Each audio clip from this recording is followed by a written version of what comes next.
શ્રીજી મહારાજના વરદ હસ્તે દીક્ષા લેવાનું સદભાગ્ય મને પ્રાપ્ત થયું. તેઓએ મને સ્વીકાર્યું એ એમની કૃપા. પણ મને જો મહુવાના પ્રાગજી દરજી ન મળ્યા હોત તો કદાચ મારું કલ્યાણ અધૂરું રહી જાય.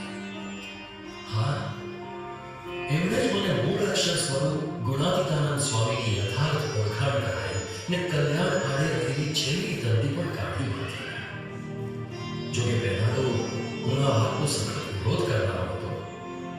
મેં જેઓની ઉપરવટ જઈ એમને સંવત 1922 સાલમાં વિમુખ પણ કરાયા, પણ એમનું આટલું અપમાન કર્યું તો એમને સત્સંગનો દેશ પણ અવગુણ આવ્યો હતો. ઉલટાનું એમને વિમુખ કર્યા એ જ વર્ષે આચાર્ય મહારાજ ભેળો હું બોમ્બે ગયેલો ત્યારે રસોઈ માટે ચોખ્ખા સિંહાની જરૂર પડી. તેની કોઈ પ્રકારે વ્યવસ્થા થાય તેમ ન લાગતા અમે સૌ મૂંઝવણમાં પડી ગયા હતા.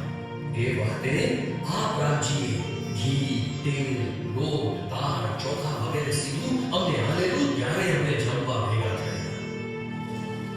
એ ટાણે સૌને થઈ આવ્યું કે આ પ્રાચી ખરેખર જ્ઞાની છે.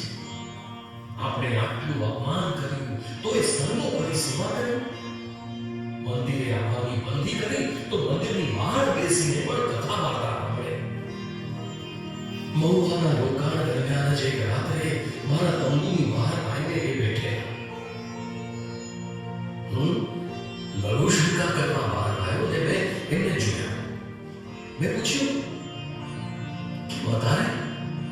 ત્યારે એ બોલ્યા, સ્વામી, મને તમારા સમાગમ વગર ગમતું નથી. ઓહો, જ્ઞાનની કેવી સર્વોપરી સ્થિતિ!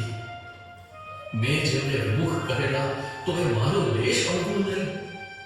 એ વખતે મનોમન એમને નમી પડ્યું કે આ ખરેખર એકાંતિક ને અજાત શત્રુ કાં છે. એમને માથે જેટલા પાટા પડ્યા છે તેવું જો કોઈ બીજાને માથે થયું હોય તો એને રાત્રે મને એકલો ભાળીને મારી જ નાખત. પણ એને બદલે આટલી ઉદારતા. અને સંવત 1935ની સાલમાં તો પ્રાચીએ હદ વાળી દીધી. એ વર્ષે આણંદમાં એક પ્રસંગ થયો. એને કારણે મને અંતરમાં ઘણી જ અશાંતિ રહેતી હતી. પણ પ્રાચીએ વાતો કરી એવું તાઢું કરી દીધું કે મને લાગ્યું આ પ્રાગજી જેવા નિર્માની ભગત બીજા કોઈ નહીં. એમણે ગુણાતીતનો ખરો અંશ રાખ્યો છે. એમના અંતરમાં જરા પણ રાગ દ્વેષ નથી ને કોઈ દાડો વાતની વાતમાં પણ બદલો લેવા સારું બે શબ્દ બોલ્યા નથી. એ વાતો એ એક જ. ખરેખર એ વાતો એ એક જ.